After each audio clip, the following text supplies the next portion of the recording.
우리 하나님의 평화가 사랑하는 성도님들 가정 위에 함께 하시길 축복합니다. 소요리 문답 10번째 시간 하나님의 섭리에 대해서 함께 말씀 나눕니다.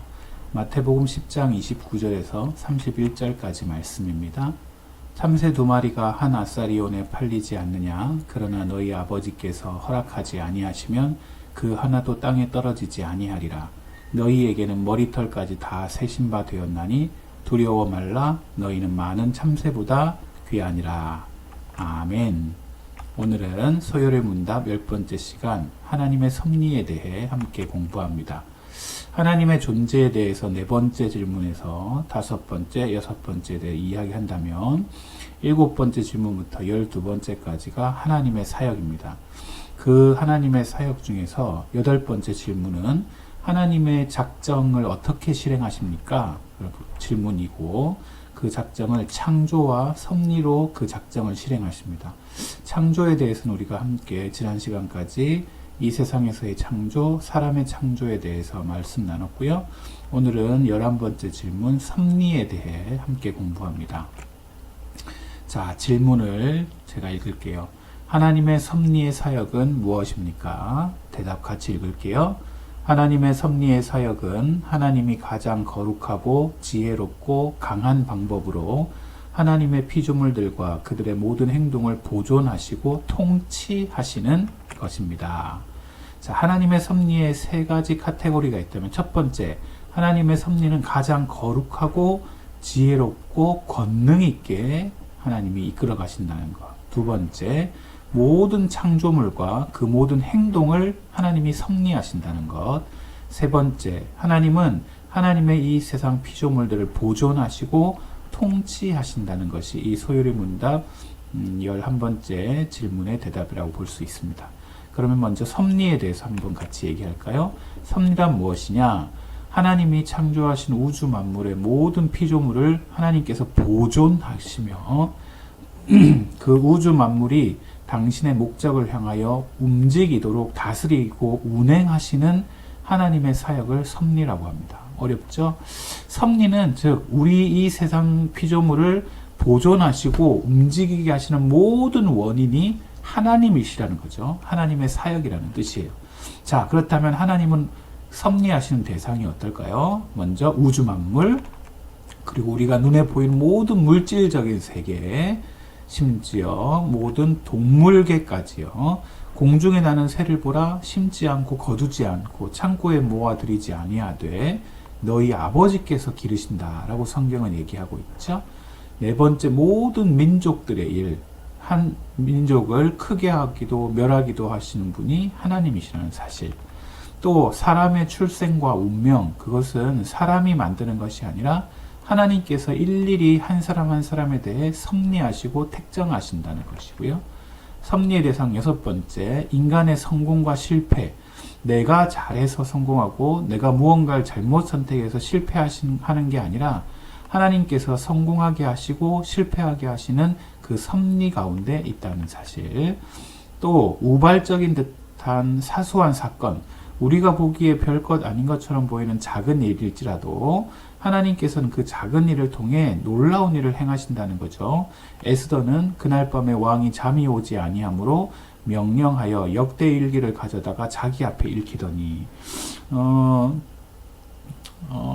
왕이 밤에 잠이 오지 않는데요. 그 잠이 오지 않아서 역대일기를 읽어요. 그 역대일기를 통해서 에스더와 모르드게의 존재를 알게 되죠. 이건 정말 왕이 잠이 안 와서 알게 되는 정말 우연한 사건인 것처럼 보여요. 또 루시오 어머니 나오미를 쫓아 베들레헴으로 돌아왔을 때 가서 먹고 살기 위해 베는 자 앞에 밭에서 이삭을 줍는데 근데 우연히 엘리멜렉의 친족 보아스에 속한 밭에 이르게 되는 거예요. 그러니까 정말 우연인 거죠. 근데 기억해야 될 것은 세상 사람들에게서는 우연이라고 할 수 있으나 하나님의 사람들은 하나님의 섭리, 하나님이 인도하셨다라고 표현하는 거죠. 8번째 섭리의 대상은 의인을 보호하시는 것. 9번째는 악인을 적발하시고 형벌하시는 것. 여러분, 북이스라엘의 왕 아합이요, 전쟁터에 나가죠. 그 전쟁터에서 한 사람이 무심코 활을 당겨 이스라엘 왕의 갑옷 솔기를 맞춰요. 왕이 그 병거 모는 자에게 이르되 내가 부상하였으니 내 손을 돌려 내가 전쟁터에서 나가게 하라 하였으나, 여러분 너무나 바쁘고 힘든 가운데 전쟁이 끝까지 진행되고 그만 아합 왕은 그 전쟁 때문에 죽게 됩니다. 38절에서는 그 병거를 사마리아 못에서 씻음에 개들이 그의 피를 핥았으니 여호와께서 하신 말씀과 같이 되었더라 라고 성경은 적혀 있어요. 악인을 적발하고 형벌하시는 것도 하나님의 섭리의 대상이고요. 하나님의 백성의 필요를 공급하시는 것, 먹고 마시고 채우시는 것 또한 하나님이 하시는 거고요. 하나님 앞에 기도하는 것에 대한 응답하시는 것도 섭리의 대상. 자, 섭리에는요, 세 가지 요소가 있어요. 첫째, 보존하시는 것. 하나님이 만물을 창조하실 때 부여하신 특성과 능력에 따라 그 만물을 지금도 유지하시는 하나님의 계속적이고 지속적인 사역이라는 거예요.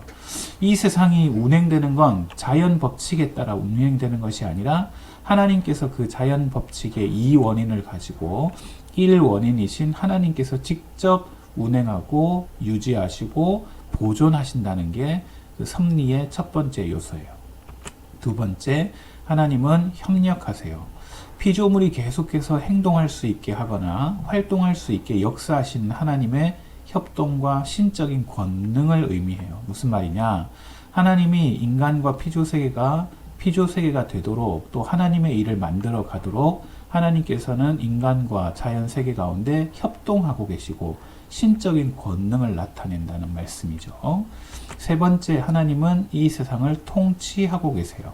통치는 하나님이 만물을 자신의 계획과 목적에 따라 주권적으로 다스리고 자신의 신성한 목적을 이루기 위해 행하시는 아주 지속적인 활동으로 이 세상 만물들을 다스리신다는 개념이 바로 이 통치, 섭리의 세 가지 요소라고 볼 수 있어요.